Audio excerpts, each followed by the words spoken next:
Suzette La Flèche traveled east to translate the sad words of Chief Standing Bear. He had to tell how his people had been forced to leave their homelands.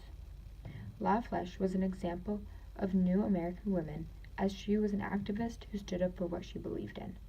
Her and Chief Standing Bear went around the country explaining the Dawes Act of 1887, which allowed individual Native Americans to claim reservation land and have citizen rights.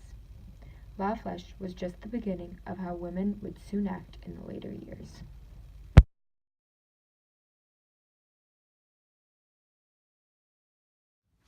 In pre-Civil War times, women were expected to care for the homes and families. As the 19th century came to an end, poor women were forced to get jobs outside the home and support the family.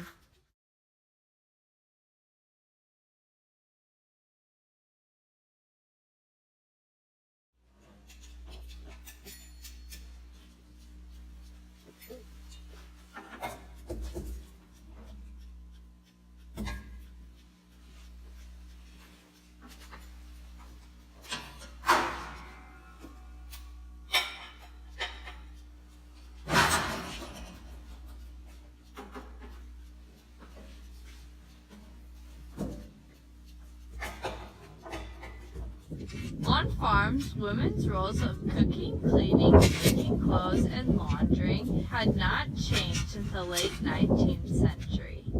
Now they began to help with livestock and harvesting crops.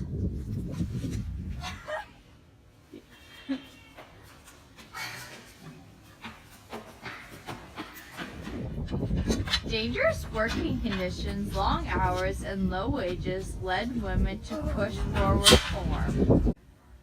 Women began to work in industry as better paying jobs became available. 1 out of 5 American women held jobs. Although they were getting jobs, they often got paid half as much as male workers.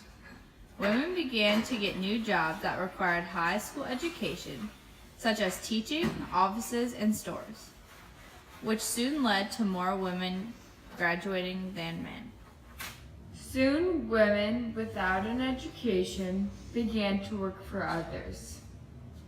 Immigrant women also performed domestic labor and contributed to the family income by caring for boarders at home.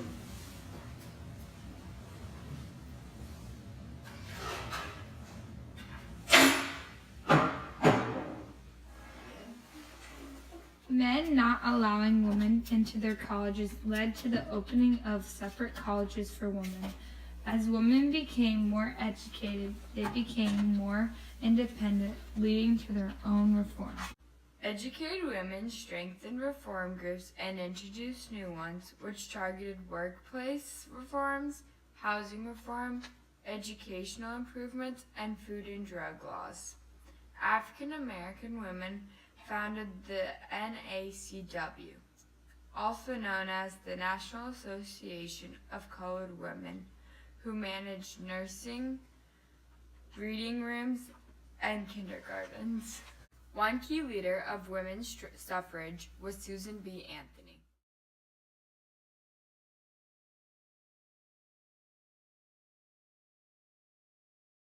I'd sooner cut off my right hand than ask the ballot for a black man and not for a woman.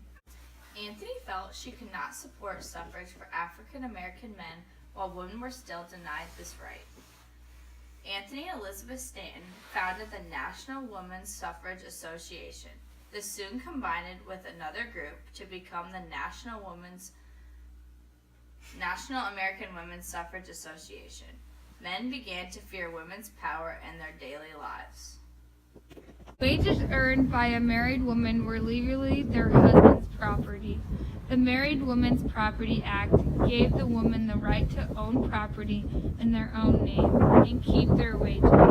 Mississippi was the first state to enforce this act, and soon all the states followed. Leaders of the suffrage movement tried to achieve 3 objectives.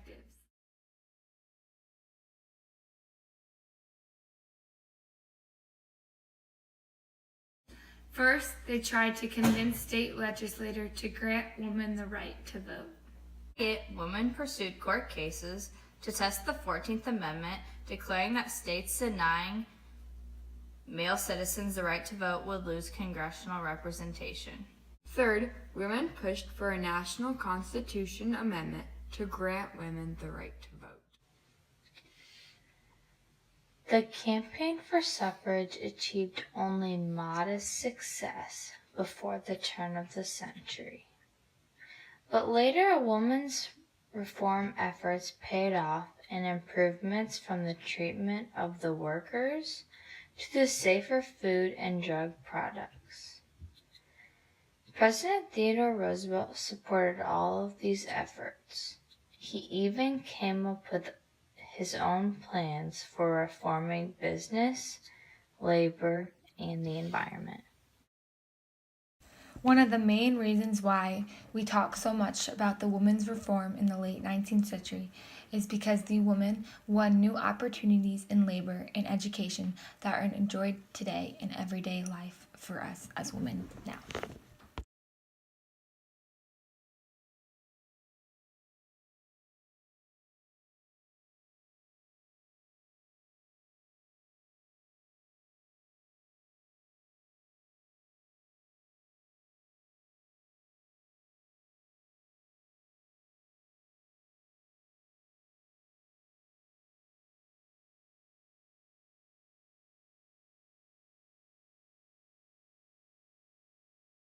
I'd sooner cut off my right. Reforms, housing reforms, educational improvements, and food and drugs. Stop, you're laughing at me. Women pushed for a national constitution amendment to grant women the right. Stop. Women pushed the fucking God.